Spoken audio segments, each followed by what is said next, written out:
యేసుక్రీస్తు నామములో అందరికీ శుభములు. Good morning. Good morning. ఈ యొక్క సందేశానికి ముందు కొన్ని ప్రశ్నలు వేయాలనుకుంటా ఉన్నాను. క్విజ్ అనుకోండి. Open book quiz. సిద్ధపడి ఉన్నారని నేను అనుకుంటా ఉన్నాను. ముందు చెప్పలేదంట. స్వర్ణక్క చెప్తా ఉన్నారు. చాట్ జీపీటీ ఓపెన్ చేయండి. ఓకే. Open book. అంటే గత్ ఇంతకుముందు వర్తమానాలు విన్న వాటిల్ని గురించి అన్నమాట. సింపుల్. సిస్టర్ మేరీ ఒకసారి స్క్రీన్ మీద బిఓఏటిఈ అనే వర్డ్ ఆ లెటర్స్ తోటి చూపిస్తారా? యాక్చువల్‌గా క్లూ గూడా, హింట్ గూడా నేను ముందే చెప్తా ఉన్నాను అందుకనే. బిఓఏటిఈ. Thank you. మనము రోమీయులకు రాసినటువంటి పత్రికలో కొన్ని ఆత్మీయ పరిశుద్ధాత్మ దేవుని వరాల గురించి సంఘ క్షేమాభివృద్ధి కొరకు కొంతమందికి కొన్ని ఆత్మ వరాలిచ్చి నడిపిస్తాడని చూసాము. అయితే అవి ప్రస్తావించినప్పుడు వాక్యము నుండి కొన్ని ఉదాహరణలు తీసుకున్నాము. అంటే పౌలు అపోస్తలుడు లేకపోతే బోధకుడు అన్నది ఆయనకి ఇవ్వబడినటువంటి ఆత్మవరము. అంటే బోధకుడు లేకపోతే ప్రీచింగ్ గిఫ్ట్ అనేది ఉంది అపోస్తలుడికి, పౌలుకి. అలాగనే మనం ఈ ఆత్మవరాలు ధ్యానించినప్పుడు ఏ ఆత్మవరాలు ధ్యానించామనంటే కృపా కనికరము, గిఫ్ట్ ఆఫ్ మర్సీ గురించి ధ్యానించాము. జెనరాసిటీ, దాతృత్వము గురించి ధ్యానించాము. పరిచర్య, పరిచర్య గురించి ధ్యానించాము. ఎంతమంది విన్నారు? ఆత్మవరాలు. సరే. లాస్ట్ మెసేజ్ ఎవరు విన్నారు? ఒక వ్యక్తి గురించి మనము ధ్యానించాము. తీవ్రత, ఆత్మయందు తీవ్రత కలిగి ఉండడానికి. అయితే ఇక్కడ చెప్పబడినటువంటి ఆ పదములో ఒక్కొక్క అక్షరము ఒక్కొక్క వ్యక్తి పేరు. అంటే బి ఒకలి పేరు, ఓ ఒకలి పేరు, ఏ ఒకలి పేరు, టి ఒకలి పేరు, ఈ ఒకలి పేరు. ఎవరికైనా గుర్తున్నాయా? ఆత్మవరాలు ధ్యానించినప్పుడు వాళ్ళ పేర్లు ప్రస్తావించి ఖచ్చితంగా వీళ్ళకి ఈ వరం ఉండింది అన్నదొకటి. బి ఎవరు? ఎవరు చెప్పారు? Barnaba? Okay. Kannam Naidu. Okay. చిన్న గిఫ్ట్ అంతే, పెద్దదేం కాదు.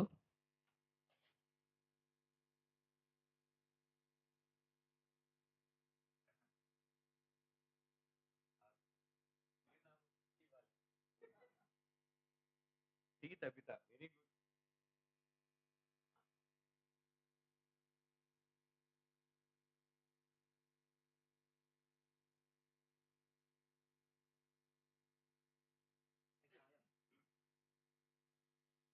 కానీ ఆ! ఓబి. కొత్త పేరు కనిపించి ఎవరు కార్తీక్?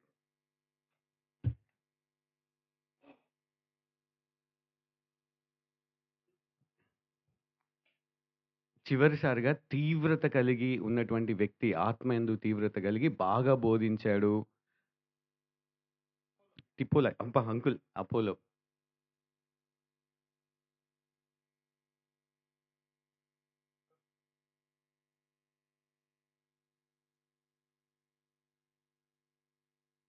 బి అనేది అయిపోయింది బర్నబా.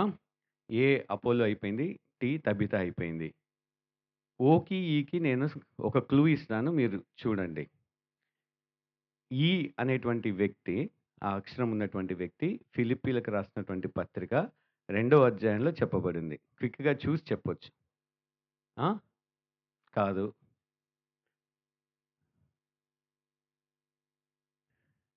ఫిలిప్పీలకు రాసిన పత్రిక 2వ అధ్యాయము.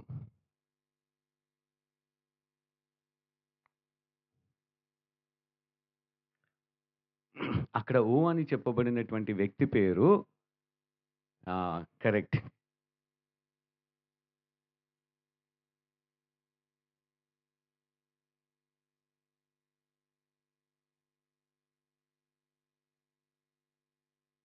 చివరి అది మిగిలిపోయింది ఓనే. ఓ ఎక్కడుంటదంటే 2 తిమోతి 1. అధ్యాయంలో ఉంటది. ఆ! ఒనేసి ఒనేసిఫోర్ ఎవరు చెప్పారు? సిస్టర్.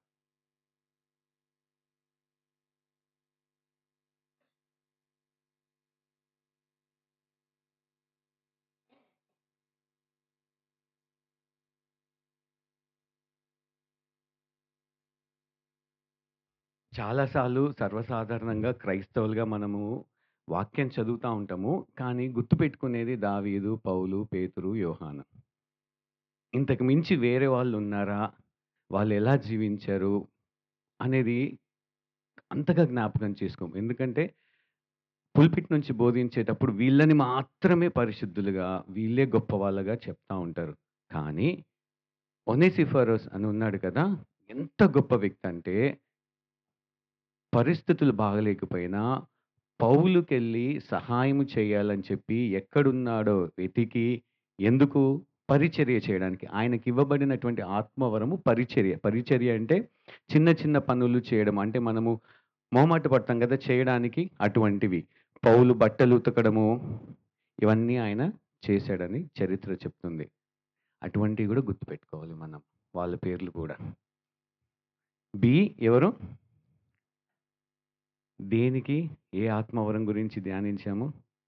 ఎంకరేజ్‌మెంట్, జనరాసిటీ, దాతృత్వం. ఏం చేశాడంటే తనకున్న పొలమంతా అమ్మేసి సంఘ పరిచర్యకిచ్చాడు. దాతృత్వము. ఇంకా ఓ ఎవరు? ఒనేసిఫోరస్, గిఫ్ట్ ఆఫ్ సర్వింగ్. తర్వాత అపోలో అన్నటువంటి వ్యక్తి తీవ్రత కలిగి, ఆత్మయందు తీవ్రత కలిగి పరిచర్య చేశాడు. తబిత. తబిత సిస్టర్ దేనికి? ఏ ఆత్మవరము? గివింగా? Gift of mercy. దయ చూపించటము. పేదలకి, బీదలకి తను స్వయంగా కుట్టి వాళ్ళకిచ్చి, వాళ్ళని ఆదరించి విధవరాండ్లని చూసుకున్నది. తర్వాత ఎవరు? ఈ. ఈ కూడా గిఫ్ట్ ఆఫ్ మర్సీయే ఎపాఫ్రోడిటస్. ఓకేనా? మా కాలేజ్‌లో సర్ప్రైజ్ టెస్ట్‌లుండేటియనమాట. సర్ప్రైజ్ టెస్ట్ అంటే ఎప్పుడు పెడతారో టెస్ట్ తెలియదు. మళ్ళీ అది ఓపెన్ బుక్. బుక్ ఇస్తారు. నోట్స్ ఏదైనా రిఫర్ చేయొచ్చు. దాంట్లో ఎవరైతే మార్కులు బాగా సంపాదిస్తారో గ్రేడ్ వాళ్ళకే వస్తది. మిగతా వాటిలలో ఎందుకంటే దీంట్లో ఎక్కువ స్కోర్ చేస్తే మిగతా వాటిల్లో తక్కువొచ్చినా పర్లేదు. సరిదిద్దుకుపోతదనమాట. సరే. దేవుని వాక్యాన్ని ధ్యానించక ముందు అందరము దయచేసి నిల్చొని రోమీలకు రాసినటువంటి పత్రిక 12వ అధ్యాయము 9-21 వచనములను కలిసి చదువుకుందాము. పౌలు రోమీయులకు రాసినటువంటి పత్రిక 12వ అధ్యాయము 9వ వచనం నుంచి 21వ వచనం వరకు. అందరు కలిసి చదువుదాం.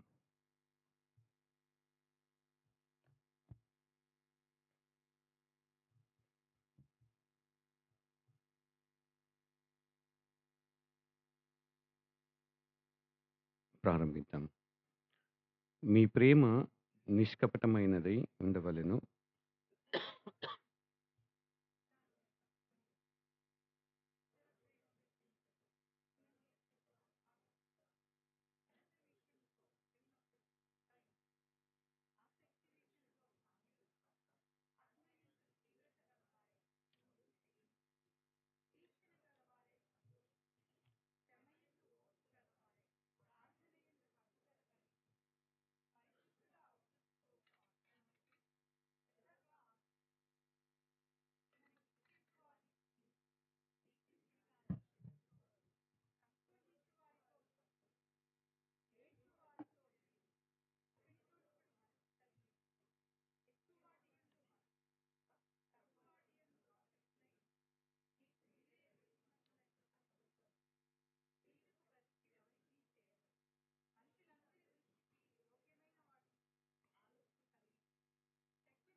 Thank you. దయచేసి కూర్చోండి.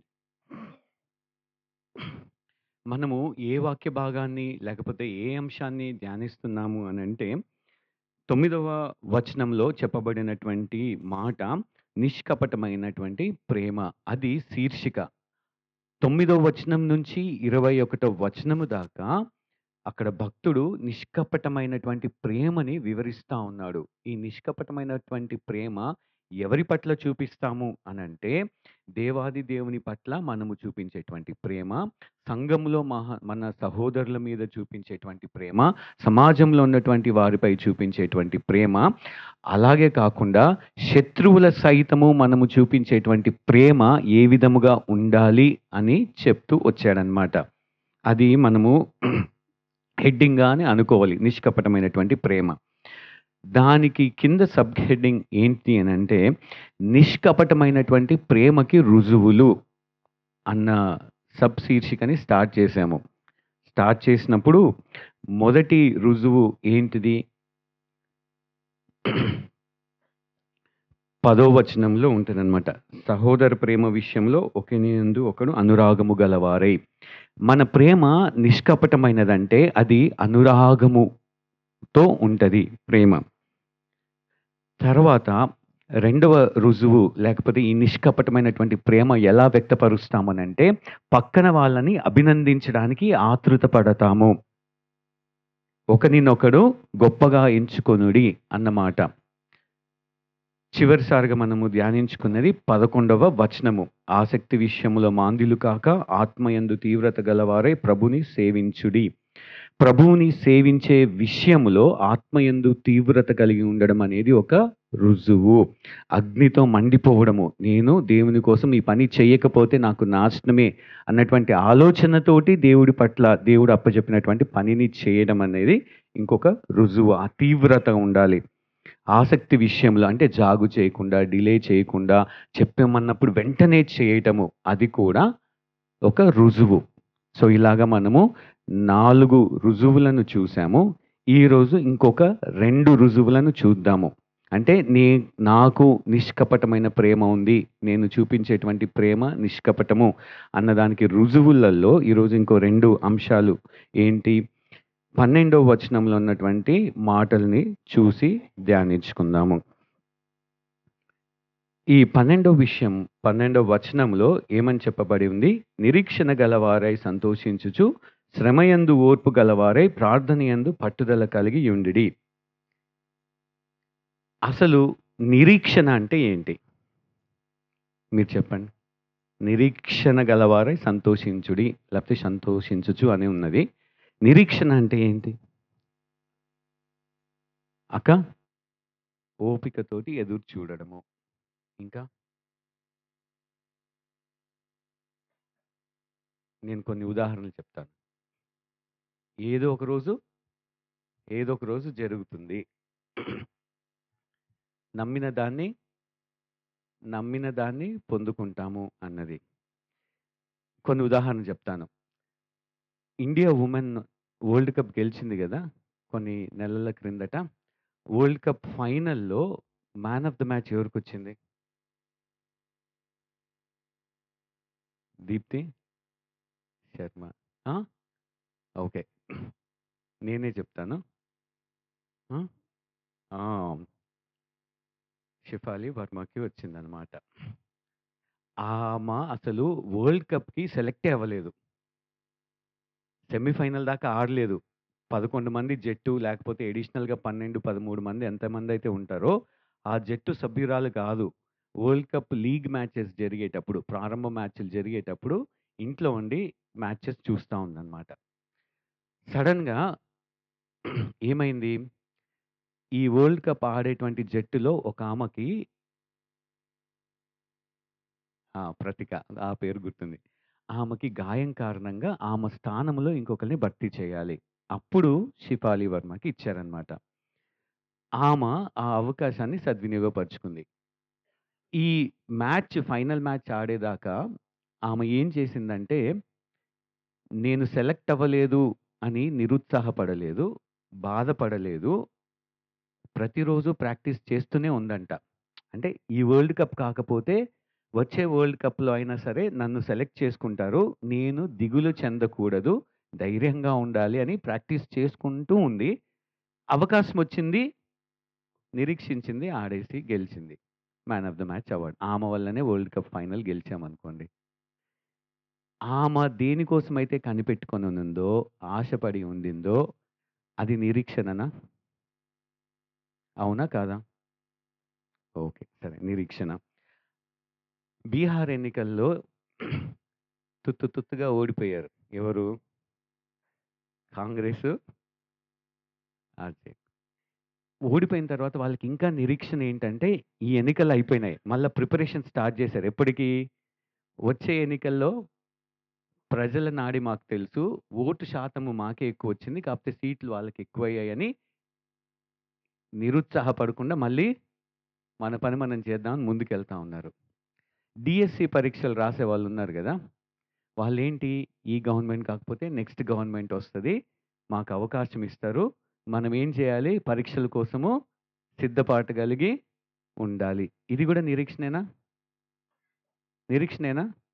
ఓకే.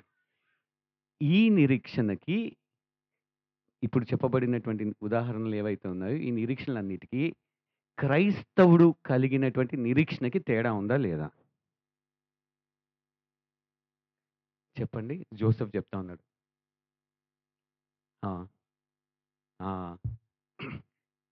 దాంట్లో గ్యారంటీ లేదు. అంటే జరగొచ్చు, జరగక పోవచ్చు. ఇంకొక ప్రధాన అంశం గూడా ఉందనమాట.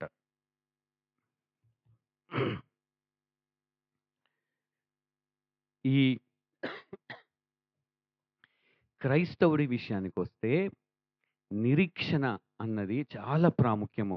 క్రైస్తవ జీవితంలో విశ్వాసము, ప్రేమ, నిరీక్షణ ఇవి 3 పిల్లర్స్ లాంటివి. వీటిలో నిరీక్షణ ఎంత ప్రాముఖ్యమంటే చాలా గొప్పది. ఒక 6 100 106 సరే గ్యారంటీగా జరుగుద్ది. మీరు చెప్పారు గదా! ఖచ్చితమైనటువంటి అష్యూరెన్స్ ఉంది. అయితే ఏం జరుగుద్ది? ఎవరు చేస్తారు అన్నది ప్రాముఖ్యం. జరుగుద్ది. కానీ ఎవరు జరిగిస్తారు? ఏమి జరిగిస్తారు అన్నది ప్రాముఖ్యము. అది మన నిరీక్షణని నిర్వచిస్తుంది. ఎవరు జరిగిస్తారు? ఏం జరిగిస్తారు? అది నిరీక్షణతోటి ముడిపడి ఉంది. అదే క్రైస్తవ నిరీక్షణ. నాతో పాటు అందరూ తీతు పత్రిక 2వ అధ్యాయము 11-14 వచనం. ఆంటీ మీరేమన్నా సహాయం చేస్తారా? చదవండి.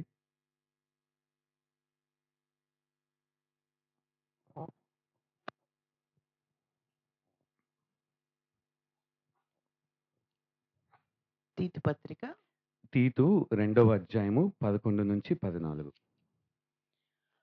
ఏలయనగా సమస్త మనుష్యులకు రక్షణకరమైన దేవుని కృప ప్రత్యక్షమై మనం భక్తిహీనతను ఇహలోక సంబంధమైన దురాశలను విసర్జించి శుభప్రదమైన నిరీక్షణ నిమిత్తము అనగా మహాదేవుడును మన రక్షకుడునైన యేసుక్రీస్తు మహిమ యొక్క ప్రత్యక్షత కొరకు ఎదురుచూచుచు ఈ లోకములో స్వస్థ బుద్ధితోనూ నీతితోనూ భక్తితోనూ బ్రతుకుచుండవలనని మనకు బోధించుచున్నది.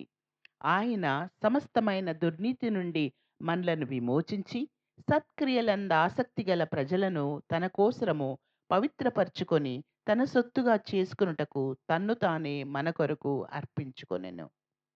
గమనించినట్లయితే ఇక్కడ ఈ నిరీక్షణకి ఒక పదము ముందు యాడ్ చేయబడింది. ఏంటిది?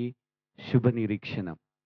వేరే నిరీక్షణల కంటే ఈ లోకంలో మనం తరచూ ఉపయోగించేటువంటి మాట నిరీక్షణ, ఆశ ఇవన్నిటికంటే క్రైస్తవుడు కలిగి ఉన్నటువంటి నిరీక్షణ శుభప్రదమైనది అనంటే ఎవరు చేయబోతా ఉన్నాడు? ఎప్పుడు చేయబోతా ఉన్నారు? ఏం చేయబోతా ఉన్నారన్నది మనము ధ్యానించుకోవాలి. అప్పుడు ఆ నిరీక్షణకి అర్థము ఉంటుంది. అది లేకుండా యేసు కోసం ఎదురు చూస్తున్నాము, విశ్వసించాను, రక్షిస్తాడు అన్న దానికంటే ఏం చేయబోతున్నాడు అన్నది చాలా ప్రాముఖ్యము. దయచేసి క్షమించండి. కొంచెం కఫ్ ఉంది. ఈ నిరీక్షణలో శుభ నిరీక్షణ అంటే క్రీస్తు వస్తాడు. క్రీస్తు వచ్చి ఏం చేస్తాడని ఇక్కడ చెప్పబడింది చెప్పండి?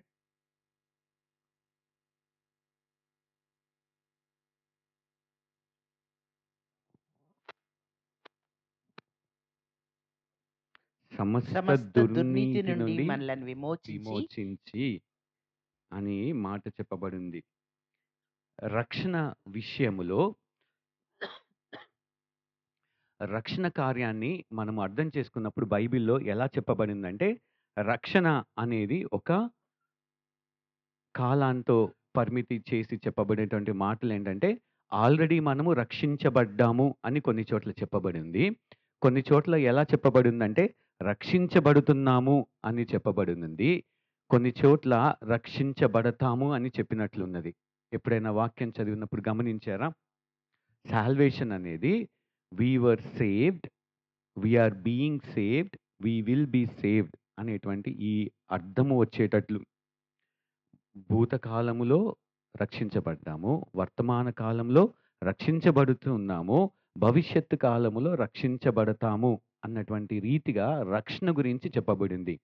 అంటే భూతకాలం అంటే ఎప్పుడైతే క్రీస్తుని విశ్వసిస్తామో అప్పుడు మనకి పాపపు శిక్ష నుంచి విమోచన అనేది కలిగిద్ది. పాప శిక్ష నుంచి విమోచన, రక్షించబడ్డాము. జరిగిపోయింది ఆ క్రియ. వర్తమాన కాలంలో ఏంటి? రక్షించబడుతున్నాము అనంటే, పాప శిక్ష నుంచయితే మనం రక్షించబడ్డామో, పాపపు యొక్క ప్రభావము నుంచి దినదినము రక్షించబడుతూ ఉంటాము. అంటే మనము దినదినము రోజు పాపముతో పోరాటము చేస్తా ఉంటాము. అవునా కాదా? ఒక్కొక్కసారి ఏమైతది? పాపంపై విజయం వస్తది. ఒక్కొక్కసారి చెప్పండి. అపజయం గూడా వస్తది. ఒకసారి దేవుడి కోసం నిలబడతాము. ఒకసారి కింద పడిపోతా ఉంటాము. ఈ నిలబడినటువంటి ప్రతిసారి దాని అర్థం ఏంటంటే, దేవుడు మనల్ని రక్షిస్తూ ఉన్నాడు. కాపాడుతూ ఉన్నాడు. దేని నుంచి? పాపపు ప్రభావం నుంచి. అది వర్తమాన కాలంలో నిర్వచించుకోవచ్చు. భవిష్యత్తు కాలములో అనంటే, ఒకానొక దినమున పాపము, ఆ పాపము యొక్క ఉనికే ఉండదు. అది భవిష్యత్తు కాలములో దేవుడు చేయబోయేది. అర్థమవుతుందా? అర్థమవుతుంది గదా! ఉదాహరణ చెప్తాను. ఈ శరీరము ఏదైతే మనకి ఉన్నదో, ఏదైతే ధరించుకున్నామో, ఈ యొక్క శరీరము మనల్ని పాపము చేయండి అని ప్రేరేపిస్తా ఉంటది. ఈ కళ్ళు ఏం చెప్తా ఉంటాయంటే, చెడుని చూడు ఏం కాదు అనేటువంటి ఆలోచన కలుగజేస్తాయి. చెడు విను ఏం కాదని చెవులు మనల్ని ప్రోత్సహిస్తా ఉంటాయి. పరిశుద్ధాత్మ దేవుడేమో నేను వాటిని దానికోసం కాదు సృష్టించింది అని దేవుడు మనకి ప్రేరేపణ కలిగి వాటి మీద విజయం ఇవ్వడానికి సహాయం చేస్తా ఉంటాడు. కానీ ఈ నిరీక్షణ కలిగినప్పుడు రక్షించబోతున్నాము అన్న మాటకి అర్థం ఏంటిదనంటే, యేసుక్రీస్తు ప్రభువారు వచ్చినప్పుడు మనము మహిమ శరీరములను పొందుకుంటాము. ఆ మహిమ శరీరము మనల్ని పాపము చెయ్యి అని అనదు. ఇది ఒక ఉదాహరణ. సాతాను గూడా ఎక్కడ వేయబడతాడు? Lake of fire. అగ్నిగుండంలో వేయబడతాడు. వాడి దూతలు ఎవ్వరు కూడా ఆ పాపము ఉనికి, ఆ ప్రస్తావనే ఉండదు. అది నిరీక్షణతో ముడిపడి ఉంది. ఏం చేస్తాడు? పాపము నుంచి, ఆ ఉనికి నుంచి మనల్ని దేవుడు రక్షిస్తాడు, విమోచిస్తాడు. అది శుభ నిరీక్షణ. ఇది ఎంత ప్రాముఖ్యమంటే క్రైస్తవులకి ఇది నేను ఇంతకుముందు చెప్పాను. మళ్ళీ చెప్పాలని ఆశపడతా ఉన్నాను. జోనీ ఎరిక్సన్ టాడా అనేటువంటి ఒక క్రైస్తవురాలు ఉండిందనమాట. తనకి తన ఇష్టానుసారము జీవించింది. తాగుతూ, తిరుగుతూ అన్నీ చేసింది. ఒక టైంలో యాక్సిడెంట్ అవుద్ది. పైనుంచి కింద పడడమో ఏదో జరుగుద్ది. జరిగినప్పుడు తనకి ఒక ఆహ్, పారాలిసిస్ లాగా వస్తదనమాట. ఇక్కడి నుంచి షోల్డర్స్ దగ్గర నుంచి కిందంతా పని చేయదు. కేవలము ఈ పైన హెడ్ మాత్రమే పనిచేస్తది. ఆమె క్రీస్తుని నమ్ముకుంది. క్రీస్తు కోసం జీవించడం మొదలుపెట్టింది.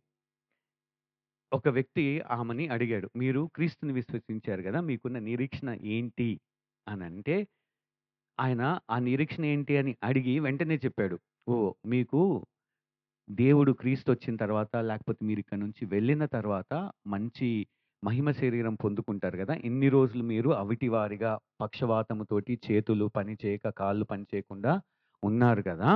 ఇప్పుడు అవన్నీ బాగైపోతాయి కదా! అనంటే, ఆమె చెప్పిన కారణం ఏంటంటే, దానికోసం నేను అంతగా నిరీక్షించట్లేదు. నేను నిరీక్షించేది ఏంటి అనంటే, క్రీస్తుని విశ్వసించిన తర్వాత నాలో ఈ ఒక్క భాగము ఏదైతే పని చేస్తుందో, ఆ భాగముతో గూడా నేను పాపం చేస్తా ఉన్నాను. ఇంత పరిస్థితిలో ఉన్నా సరే, నా తలంపులు దేవుడికి వ్యతిరేకంగా ఉన్నాయి. ఈ తలంపులతోటి నేను కొట్టుమిట్టాడుతున్నాను. చాలా బంధింపబడుతున్నాను. వాటిల నుంచి నాకు విమోచన ఎప్పుడు కలుగుద్ది? అని వేచి చూస్తూ, క్రీస్తు వచ్చినప్పుడు ఈ ఆలోచన విధానాన్ని ఏదైతే చెడు తలంపులు అవొస్తా ఉంటాయో, ఆ తలంపులే రావు నాకు. ఎల్లప్పుడూ నేను నా నోట ఆయననే స్తుతిస్తూ ఉంటాను. ఈ బంధకాల నుంచి నన్ను విడిపిస్తాడు అన్నటువంటి మాట చెప్పింది. ఎంత గొప్ప నిరీక్షణ! ఆ పోరాటం మైండ్‌లో ఎవరైనా జరుగుతా ఉంటదా మీకు? అనుభవించారా? అరే! ఈ పోరాటంలో ఎప్పుడు విజయం సాధిస్తాను? దేవుడు నా కోసం మరణించాడు. ఇంతగా చేశాడు. నేను ఆయన కోసం నిల్చోలేకపోతా ఉన్నాను. ఈ ఆలోచనలొస్తా ఉన్నాయి. అబ్బా! ఏంటి ఆ విసుగు, ఆ కోపము, ఆ బాధ, దుఃఖము అన్నీ వచ్చాయి గదా! వాటిలి నుండి విడిపించబోతున్నాము. అది నిరీక్షణ. ఇంకా నిరీక్షణ ఏమిటి? ఈ లోకములో అన్యాయము, అధికారముండి, బలముండి బలహీనుల పైన ఏం చేస్తా ఉంటారు? బలప్రయోగం చేస్తూ, అవకాశాలివ్వకుండా, ఎదగనివ్వకుండా, ప్రమోషన్స్ రాకుండా, ఇవన్నీ చేస్తా ఉంటారా లేదా? సమాజంలో ఇవన్నీ మనం ఎదుర్కొంటున్నామా లేదా? అయితే ఇక్కడ బలహీనంగా ఉండి, ఒకరి చేత అణచివేయబడుతున్నటువంటి మనకి, యేసుక్రీస్తు ప్రభువారు వచ్చినప్పుడు, ఈ మహిమ శరీరమే కాదు, ఈ కొత్త ఆలోచన విధానమే కాదు, నూతన మనస్సే కాదు, ఏం పొందుకుంటాము అనంటే, ఆయనతో పాటు ఏలేటువంటి అవకాశము మనకు దొరుకుతుంది. ఖచ్చితంగా 1000 సంవత్సరాలు ఈ లోకములో చాలా సార్లు బాధ అనిపించుంటది గదా! అన్యాయం ఎవరైనా మనకి చేశారనుకోండి, సూటిపోటలు ఎవరైనా మాట్లాడారనుకోండి, ఎంత బాధ, ఎంత ఇబ్బంది మనకి. అబ్బా! ఇవి లేకుండా ప్రశాంతంగా ఎక్కడికైనా ఎళ్ళిపోవాలి అని అనిపించిందా ఎవరికైనా? చాలా సార్లు అనిపిస్తది గదా! ఇంతమంది చుట్టూ మనల్ని గుచ్చుతా ఉంటారు. మాటలతోటి, చేష్టలతోటి, అవమానాలు, నిందలు ఇవన్నీ మనము ఎళ్తూ ఉన్నప్పుడు ఎంత బాధ ఉంటది. అయితే ఒకానొక దినమున ఆ 1000 సంవత్సరాలు ఏదైతే దేవుడితో మనం రాజ్యం చేస్తామో, ఈ భూలోకములో అటువంటివి ఏమీ ఉండవు. అది నిరీక్షణ. ఎవ్వరు ఒకళ్ళనొకళ్ళు తిట్టరు, మోసం జెయ్యరు, అవమానం జెయ్యరు, అవమానించరు. ఇవేవీ జరగకుండా సంతోషము, సమాధానము ఏదైతే మనం కోరుకుంటున్నామో అది ఖచ్చితంగా నెరవేర్చబడుతుంది. అది నిరీక్షణ. ఇంకొంచెం లోతుకెళ్ళి ఈ నిరీక్షణ డెఫినిషన్ ఇంకా చూద్దాం. ఆ నిర్వచనం ఏంటో చూద్దాము. రోమీయులకు రాసినటువంటి పత్రిక 4 అధ్యాయం.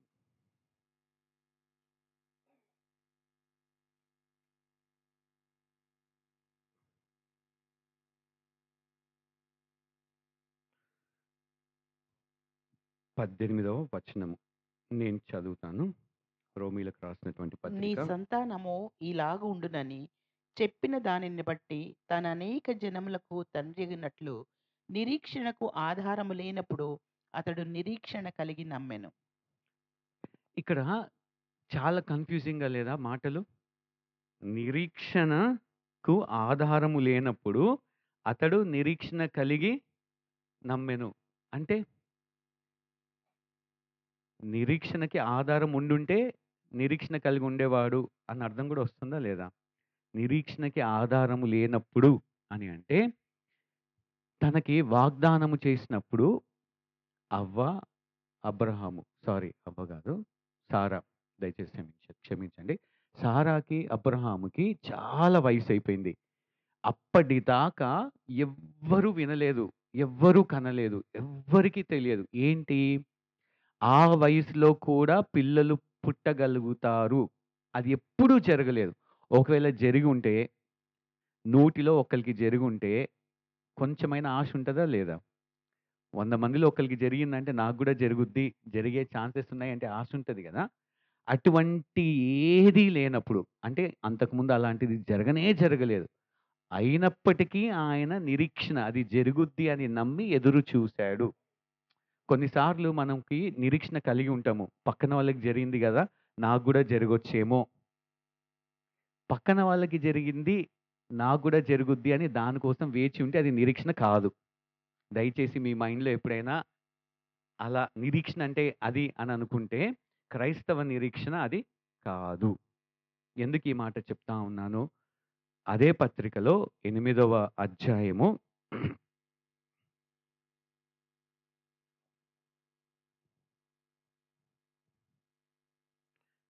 23 నుంచి 25 దాకా. ఆంటీ చదువుతారా? అంతేకాదు ఆత్మ యొక్క ప్రథమ ఫలముల నొందిన మనము కూడా దత్తపుత్రత్వము కొరకు అనగా మన దేహము యొక్క విమోచనము కొరకు కనిపెట్టుచు మనలో మనము మూలుగుచున్నాము.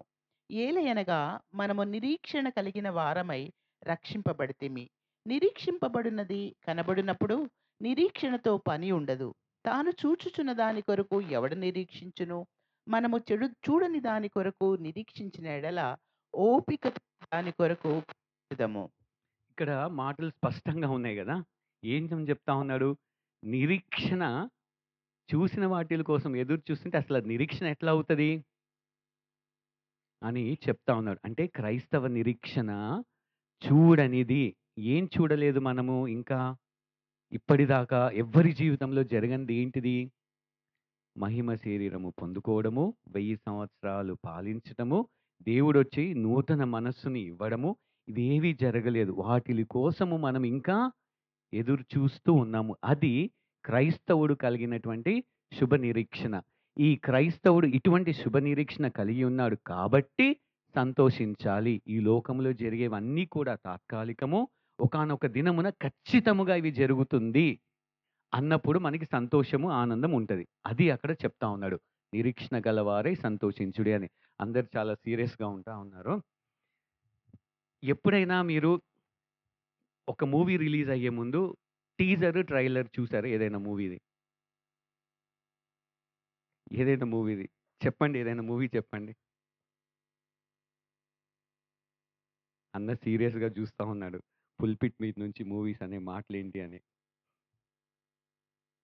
చెప్పండి ఎప్పుడైనా చూసారా? నేను చూసాను. ఆ! డాలి ఎవరైనా చెప్తారా?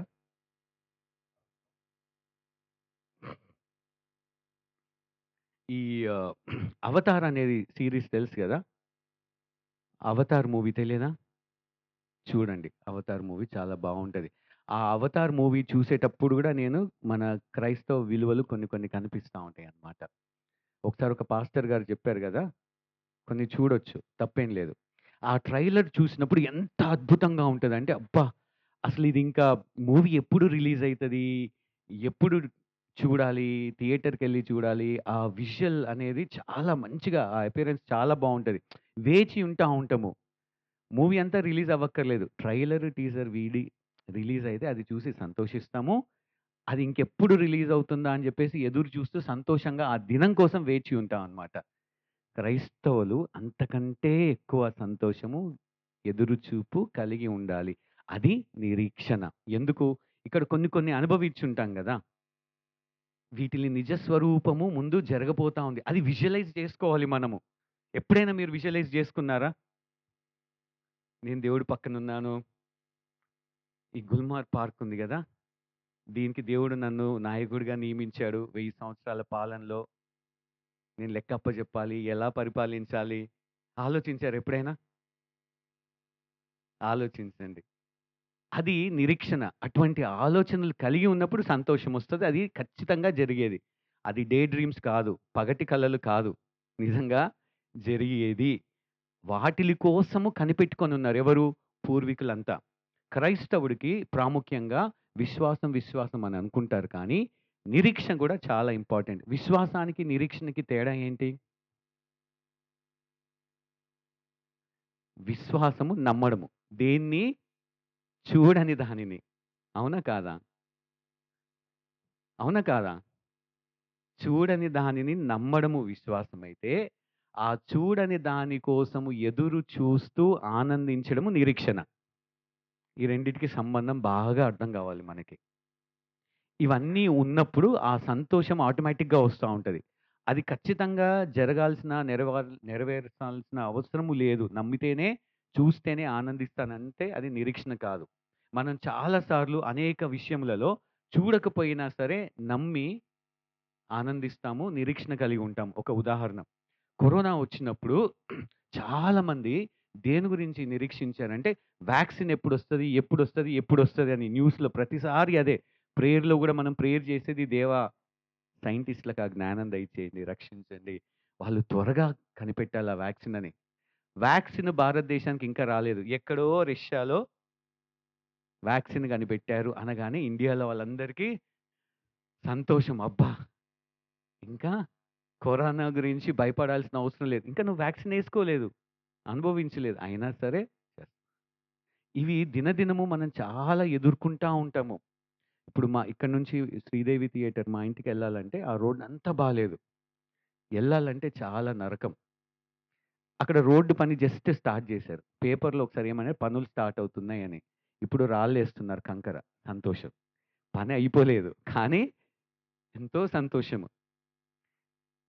ఇలాగ జరగని వాటిల గురించి, వేచి ఉన్న వాటిల గురించి సంతోషిస్తూ, ఆనందిస్తుంటే, నిజమైనది, శాశ్వతమైనది వాటిల గురించి నిరీక్షించినప్పుడు ఎంత ఆనందము, ఎంత సంతోషం కలగాలి మనకి. అది అక్కడ చెప్తా ఉన్నాడు. నిరీక్షణ గలవారై సంతోషించుచు. అంటే ఇది నిరీక్షణ ఒకరోజు ఉండి, ఒకరోజు పోయేది కాదు. అక్కడ వర్తమాన కాలంలో చెప్పబడింది. కంటిన్యూయస్ టెన్స్‌లో కూడా చెప్పబడింది. అంటే దినదినము ఆ నిరీక్షణ మనకుండాలి. ఆ నిరీక్షణ ఉంటే ఆటోమేటిక్‌గా సంతోషము వస్తది. నాతో పాటు ఉన్నారు గదా అంతా? Very good.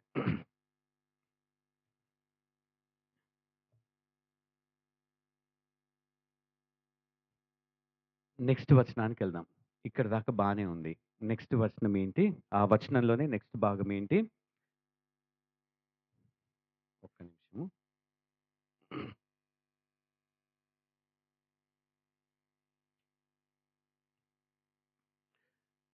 శ్రమయందు ఓర్పు గలవారై. ఇప్పుడు గమనించాలి, నిరీక్షణ నుంచి శ్రమకెళ్తున్నాడు. శ్రమ నుంచి ఆ ఓర్పు అనేటువంటి మాట గూడా.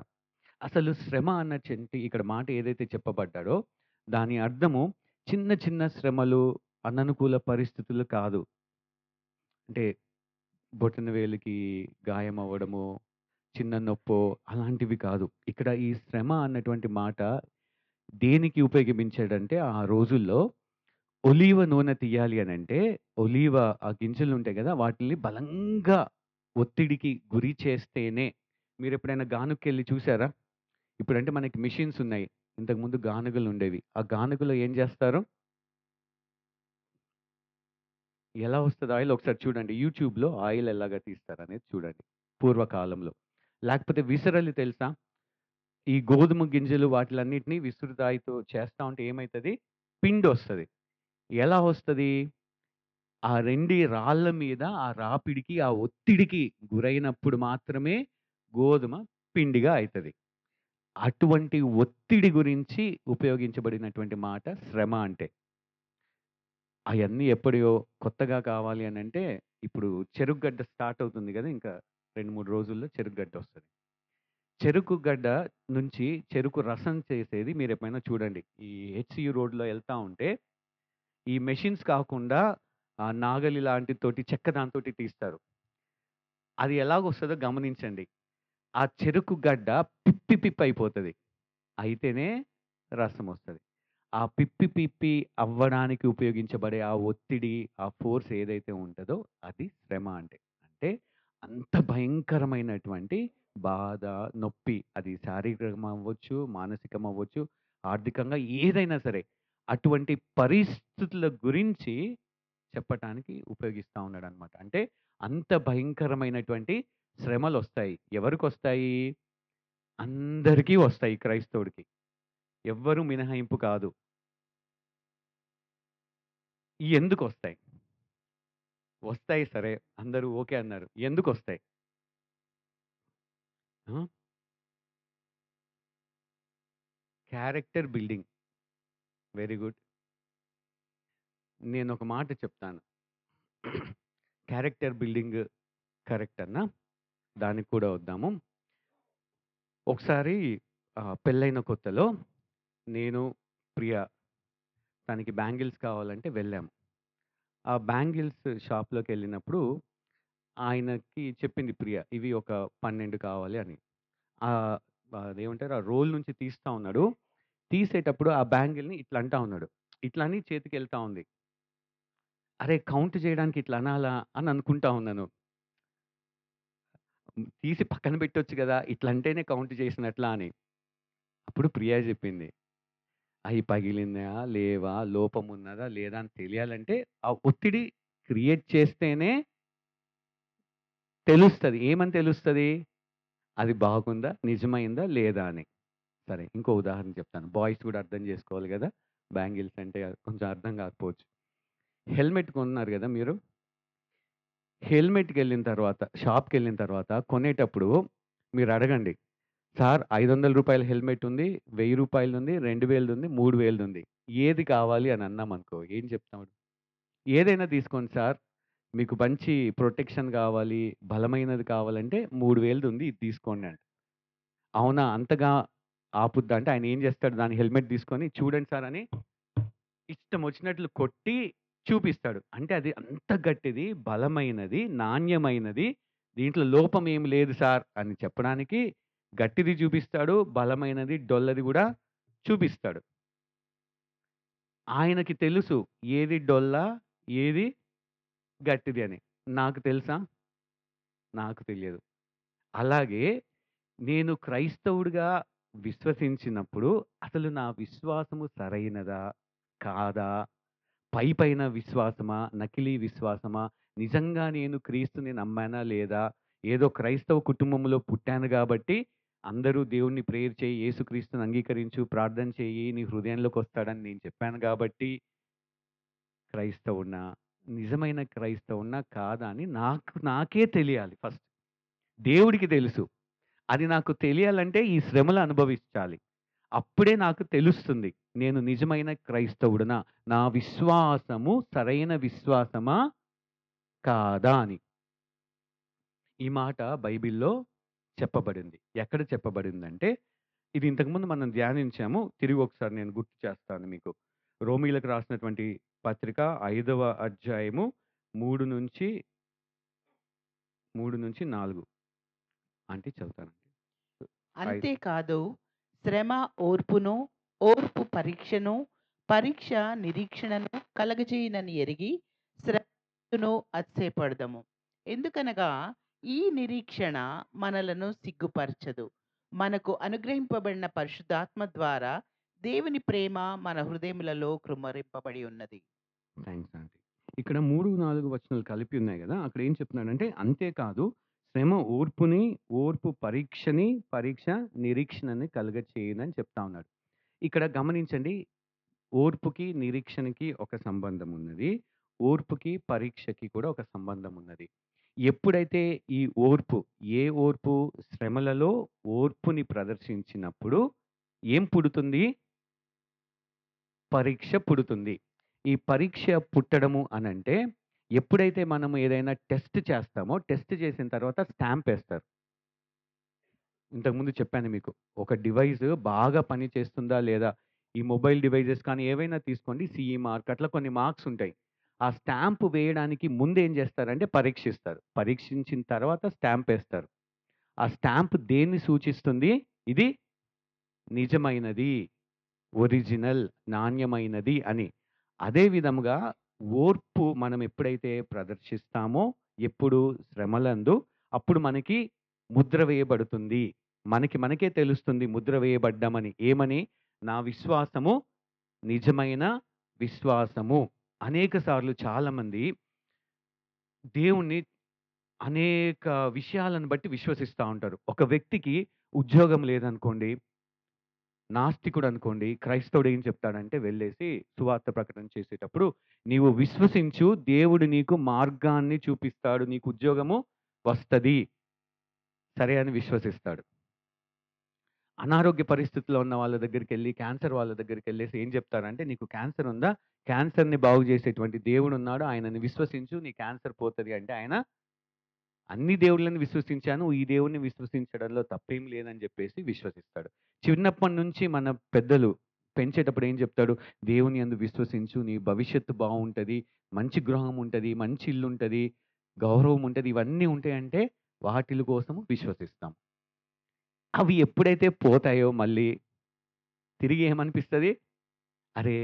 విశ్వసించాల్సిన పని ఉండిందా? విశ్వాసం అవసరం లేదు గదా! నిజమైన దేవుడు కాదేమో! వేరే దేవుడు. నేను ఈ మాట ఎందుకు చెప్తున్నానంటే చాలామంది ఇలాగా నకిలీ విశ్వాసముతో క్రైస్తవులుగా చలామణి అవుతూ వెళ్ళిపోతారు. చివరిదాకా కొనసాగించరు. ఎందుకు? ఈ శ్రమలొచ్చినప్పుడు వాళ్ళకి ఆ విశ్వాసం కోల్పోతారు. ఈ మాట నేను అనుభవపూర్వకంగా చెప్తా ఉన్నాను. అనుభవంతో పాటు దేవుని యొక్క వాక్యము గూడా చెప్తా ఉన్నది. ఏం చెప్తా ఉంది దేవుడి యొక్క వాక్యము?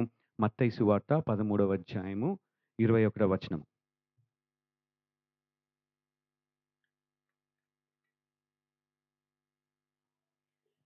అయితే అతనిలో వేరు లేనందున అతడు కొంతకాలము నిల్చును గాని, వాక్యము నిమిత్తము శ్రమ అయినను, హింస అయినను కలుగగానే అభ్యంతరపడును.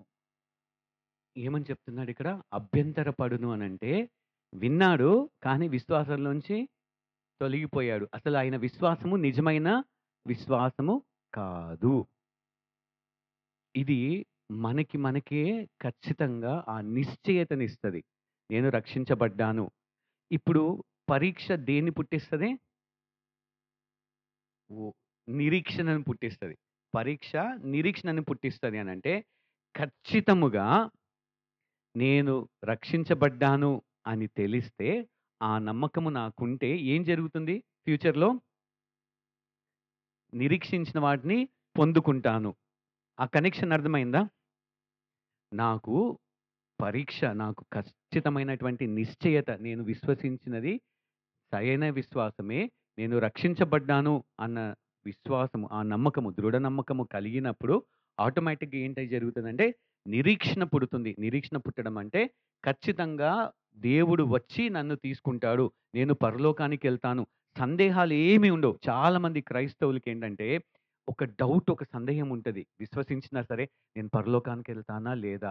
ఈరోజు నువ్వు చనిపోతే వెళ్తావా? అంటే చాలామంది ఏమో ఆ టైంకి నేను పరిశుద్ధంగా, పవిత్రంగా ఉంటే ఎళ్తానేమో, లేకపోతే ఎళ్ళనేమో అనే ఆ సందేహం ఉంటది. ఈ సందేహం అనేది ఏది ఉండదు. ఎప్పుడు? ఈ శ్రమల గుండా వెళ్ళినప్పుడు, ఓర్పుతో ఉన్నప్పుడు, ఓర్పు పరీక్షగా మనల్ని నిశ్చయము, దృఢనమ్మకము కలిగినప్పుడు నిరీక్షణ బలపరచబడుతుంది. ఖచ్చితంగా దేవుడు నన్ను పూర్తిగా విమోచిస్తాడు అన్నది పుడుతుంది. ఇది రిలేషన్‌షిప్. ఓర్పు, పరీక్ష, నిరీక్షణ రిలేషన్‌షిప్ బాగుందా? సరే. ఈ ఓర్పు ఎలా పుట్టాలి? మనం శ్రమ చూసాము. ఓర్పంటే ఏంటి? ఇంకా ఓర్పుకెళ్ళలేదు మనం. అసలు ఓర్పంటే ఏంటి? శ్రమ చూసాము. అసలిప్పుడు ఓర్పంటే ఏంటి? భరించడము, సహించడము. నేను కొన్ని ఉదాహరణలు చెప్తాను. కరెక్టో కాదో చెప్పండి. బాగా అనారోగ్య పరిస్థితుల గురించి నేనెళ్తా ఉన్నాను. నాకింక గత్యంతరం లేదని భరిస్తున్నాను. రోజు ముక్కుతాను, మూలుగుతాను, సనుగుతాను, గొణుగుతాను. ఇంకెప్పుడని ఎదురు చూస్తా ఉంటాను. పలానా రోజు ఇది పోతది. ఆరోగ్యం బాగైతది అని వేచి ఉంటాను. కానీ ప్రతిరోజు దాన్ని భరిస్తున్నా సరే నా మనసులో గొనగడము, సనగడము, అవతల వ్యక్తుల మీద కోపము చూపించటము ఇయన్నీ చేస్తున్నాననుకో దాన్ని ఓర్పంటారా? భరిస్తున్నాను, సహిస్తున్నాను. దాన్ని ఓర్పంటామా? ఓకే. ఇదొక రకమైతే ఇంకొకటేంటంటే ఆహ్, యాక్టివ్‌గా ఉండదు. Passive role. పాసివ్ రోల్ అంటే నిష్క్రియగా మన ప్రవర్తన ఉంటది. అంటే జరుగుతుంది. జీవం లేకుండా నిర్జీవంగా చచ్చిన వాళ్ళముగా తినకుండా, తాగకుండా రోజులు గడిచిపోతున్నాయంటే గడిచిపోతున్నాయి. ఇలా ఉండడం కూడా ఓర్పా? కాదు. ఈ 2 కాదు.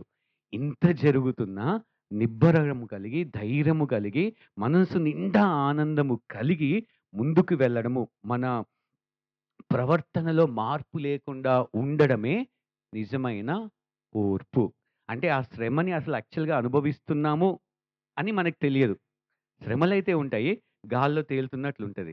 నొప్పుంటది. నొప్పి పోతున్నట్లుంటది. ఈ అనుభవం ఎప్పుడైనా ఉందా? అది ఓర్పు అనంటే. ఈ ఓర్పు ఎలా వస్తుంది మనకి? నిరీక్షణ ఎలా వస్తది? ఓర్పు ఎలా వస్తది? నిరీక్షణ ఉండాలి. ఓర్పు గూడా ఉండాలి. ఎలా వస్తాయి ఓర్పు, నిరీక్షణ?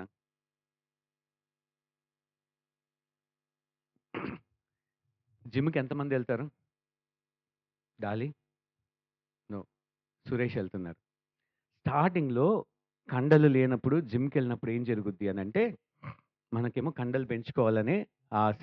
అంటే బాగా గట్టిగా, బలంగా తయారవ్వాలని ట్రైనరు ఒక రొటీన్ ఇస్తాడు. ఏం రొటీన్? ఒక డైట్ చెప్తాడు. ఈ ప్రోటీన్ తిను అంటాడు. ప్రోటీన్ తిన్న తర్వాత నెక్స్ట్ డే వచ్చిన తర్వాత చేయడానికి ఒక 10 కేజీస్ డంబుల్ లేపమంటాడు. ఒకవేళ సురేష్ లేపట్లేడనుకో ఏం చేస్తాడు? ఆయన పక్కకొచ్చి హెల్ప్ చేస్తాడు లేపడానికి. ఆ 10 కేజీస్ నెక్స్ట్ డే ఏమైతది? 20 కేజీస్ అయితది. ఆ బరువు పెరిగే కొద్దీ సురేష్‌కేమైతాయి కండలు? గట్టిపడతా ఉంటాయి, పెరుగుతా ఉంటాయి. అవునా కాదా? నిజమా కాదా? ఈ మోసేది ఉంటది గదా! డంబుల్స్ కాకుండా ఏమంటారు దాన్ని? వెయిట్ లిఫ్ట్ చేస్తాం గదా! అటు ఇటు వెయిట్స్ ఉంటాయి. బార్ ఉంటది. దాన్ని లేపేటప్పుడు గూడా పడుకొని లేపేటప్పుడు ఆ ట్రైనర్ పక్కనే ఉండి హెల్ప్ చేస్తా ఉంటాడు. మనకి శక్తి లేదనుకోండి సహాయం జేస్తాడు. సడెన్‌గా వదిలేస్తాడు.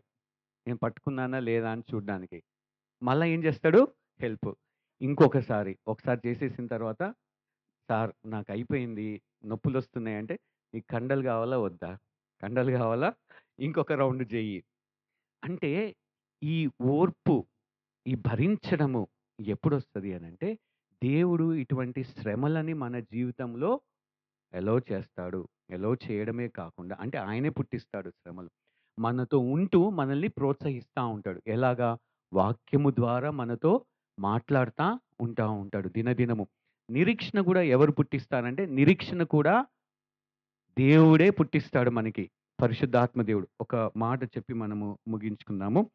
ఆహ్, రోమీయులకు రాసినటువంటి పరీక్ష సారీ ఆహ్, పత్రిక 15వ అధ్యాయము. కొన్ని మాటలు 13వ వచనము. కాగా మీరు పరిశుద్ధాత్మ శక్తి పొంది విస్తారముగా నిరీక్షణ గలవారగుటకు నిరీక్షణ కర్తయగు దేవుడు విశ్వాసము ద్వారా సమస్త ఆనందముతోనూ సమాధానంతోనూ మిమ్మును నింపునుగాక. ఇక్కడ మాట ఏం చెప్తా ఉన్నాడంటే, నిరీక్షణకు కర్తయగు దేవుడు. అంటే ఆ నిరీక్షణ పుట్టించేది ఎవరు? దేవుడు. ఎవరిలో? మనలో. ఎందుకు? ఆ నిరీక్షణ విస్తరించడానికి. అదే అధ్యాయంలో 5వ వచనము. 5, 6 కలిసున్నాయి. అంటే చదువు. ఏకత్వము గలవారై ఏకగ్రీవముగా మన ప్రభు యేసుక్రీస్తు తండ్రియగు దేవుని మహిమపరచు నిమిత్తము క్రీస్తు యేసు చిత్త ప్రకారము ఒకనితోనొకడు మనస్సు కలిసిన వారై ఉండునట్లు ఓర్పునకును ఆదరణకును కర్తయగు దేవుడు మీకు అనుగ్రహించునుగాక. ఇక్కడ గూడా ఓర్పునకు కర్త ఎవరు? ఆ ట్రైనర్‌ని గుర్తుపెట్టుకోండి. ఆ ట్రైనర్‌ని గుర్తుపెట్టుకోండి. మన జీవితంలో కూడా అటువంటి ఓర్పు కావాలి. ఈ ఓర్పు ఎలాగ ప్రొడ్యూస్ అవుతది?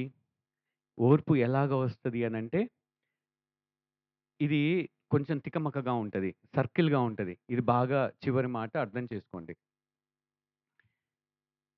ఓర్పు పరీక్షని పుట్టిస్తది. పరీక్ష నిరీక్షణను పుట్టిస్తది. అంటే నిరీక్షణకి ఆధారము లేకపోతే మూలము ఏం గావాలి ముందు? ఓర్పుండాలి. కానీ యేసుక్రీస్తు ప్రభువారు హెబ్రీయులకు రాసినటువంటి పత్రిక 12:2 ఒకసారి చదవండి, ఎవరైనా?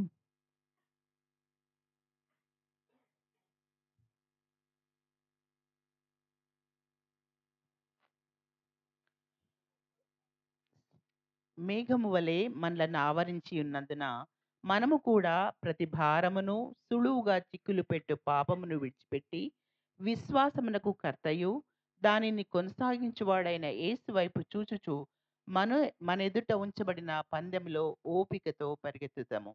ఆయన తన ఎదుట ఉంచబడిన ఆనందము కొరకై అవమానమును నిర్లక్ష్యపెట్టి సిలువను సహించి దేవుని సింహాసనం యొక్క కుడిపార్శ్వమున ఆసీనుడై ఉన్నాడు. ఇక్కడ ఇంగ్లీష్‌లో ఎండ్యూర్డ్ లేకపోతే పర్సివియర్ అని ఉంటదనమాట. యేసుక్రీస్తు ఆ శిలువ మరణాన్ని అలాగా ఓర్పుతో సహించాడు. ఎందుకు? ముందున్నటువంటి నిరీక్షణ కోసము. సర్కిల్ ఇది. ఓర్పు పరీక్ష, పరీక్ష నిరీక్షణని ప్రొడ్యూస్ చేస్తే, నిరీక్షణ కూడా ఓర్పుని పుట్టిస్తదంట. అర్థమవుతుందా? నిరీక్షణ కూడా ఓర్పుని పుట్టిస్తది. ఫస్ట్ మీకు ఈ పాయింట్ అర్థమైతే నేను రెండో పాయింట్ చెప్తాను. ఓర్పు పరీక్షను పుట్టిస్తది. పరీక్ష నిరీక్షణ పుట్టిస్తది. అది అర్థమైంది గదా! క్లియర్ గదా! ఖచ్చితమైనటువంటి నిశ్చయిత ఉన్నప్పుడు నిరీక్షణ కలిగి ఎదురు చూస్తా ఉంటాము. ఇప్పుడేం చెప్తున్నానంటే, నిరీక్షణ ఉంటే ఓర్పు కలిగి ఉంటాము. ఈ 2 కరెక్టే. ఒక ఉదాహరణ చెప్తాను. నేను ఉద్యోగం కోసం బాగా ప్రయత్నిస్తా ఉన్నాను. ఎందుకు అనంటే, నా బాస్ చాలా చెడ్డోడు. నన్ను రోజు హింస పెడతా ఉన్నాడు, దూషిస్తా ఉన్నాడు, ఎంతో పని అప్పచెప్తా ఉన్నాడు. ఎప్పుడెళ్ళిపోదామా, ఎప్పుడెళ్ళిపోదామా అని జెప్పేసి ఉంటా ఉన్నాను. ఆ సమయంలో నాకొక ఆఫర్ లెటర్ వచ్చింది. ఈ జీతం కంటే 10% ఎక్కువ. యూఎస్‌లో వచ్చింది. కాపోతే ఖచ్చితంగా నేను 2 నెలలు ఆయన దగ్గర పని జేయాలి. అగ్రీమెంట్ అది. ఇప్పుడు నేనేం జేస్తున్నాను 2 నెలలు? ఉంటానా లేదా ఓపికతోటి? నిరీక్షణ కలిగి ఉంటానా లేదా? ఎందుకు? ఎందుకు ఆ ఓపికతోటి ఉంటున్నాను? ఒకానొక దినమున అంటే ఆ నిరీక్షణ నన్ను ఈ ఓర్పుని క్రియేట్ చేస్తా ఉందా లేదా? ఇది క్రీస్తు వారు చేసినటువంటి శిలువ కార్యాన్ని బట్టి మనం అర్థం చేసుకోవాలి. ముగించే ముందు కొన్ని మాటలు. మన నిరీక్షణ ఏ విధంగా ఉన్నది? నిరీక్షణ కలిగి నేనెళ్ళేటువంటి పరిస్థితులలో ఆనందిస్తున్నానా లేదా? సంతోషించుతున్నానా లేదా? ఒకవేళ నిరీక్షణ కలిగి లేకపోతే, దేవుడు నా కోసం ఏం చేయబోతున్నాడో అన్నదాన్ని ఎదురు చూస్తూ, ఆతృతతోటి వేచి ఉంటూ, అలా జీవితం లేకపోతే ఆనందం ఉండదు. ఖచ్చితంగా చేస్తాడు కాబట్టి. మన ప్రేమ దేవుడి పట్ల నిష్కపటమైనదంటే, ఆ నిరీక్షణలో మనము ఆనందిస్తూ ఉంటాము. నిరీక్షణ గలవారమై సంతోషిస్తూ ఉంటాం. ఇక్కడ ఈ లోకంలో ఎన్ని జరిగినా ఓర్పుతోటి సహిస్తూ ఉంటాము. ఈ ఓర్పు సహనము నాలో ఎలా కలుగుతుంది? నేను నా దృష్టి భవిష్యత్తు మీద ఉంచినప్పుడు ఇప్పుడొచ్చేటువంటి సమస్యలని నేను ధైర్యంగా ఓర్పుతోటి, సహనముతోటి నేను ఎదుర్కోగలుగుతాను. ఇవన్నీ ఎవరు కలుగచేస్తారు? పరిశుద్ధాత్మ దేవుడు మనలో కార్యాన్ని కలుగచేస్తాడు. సమస్యలని మనకి తీసుకొస్తాడు. మన ముందు పెడతా ఉంటాడు. మనలో ఉండి ప్రోత్సహిస్తా ఉంటాడు. వాక్యము చేత మాట్లాడుతూ, ప్రేరేపణ కలుగచేస్తూ, ఉత్సాహపరుస్తూ ఉంటాడనమాట. అలాంటివి జరిగినప్పుడు ఏమైతదంటే, ఎప్పుడు మనము ఉప్పొంగిపోయి ఉంటాం గానీ, కృంగిపోయిన క్రైస్తవుడిగా మాత్రం మనము ఉండము. అటువంటి నిరీక్షణ కలవారమై, ఓర్పుతోటి, సహనముతో మీరు ఎటువంటి పరిస్థితులుగా గుండా వెళ్తున్నారో నాకు తెలియదు గానీ, అది శారీరకం అవ్వచ్చు, మానసికం అవ్వచ్చు, ఆర్థికం అవ్వచ్చు, ఎటువంటి పరిస్థితులైనా సరే, ఇటువంటి పరిస్థితులను మనకి కలిగినటువంటి శుభ నిరీక్షణను బట్టి, దేవుని యందు ఆనందిస్తూ, స్తుతిస్తూ, ఆ దినము కోసమై కనిపెట్టుకుంటూ, ఎదురు చూస్తూ, మంచి బిడ్డలుగా ఉండడానికి దేవుడు సహాయం చేసి నడిపించును గాక.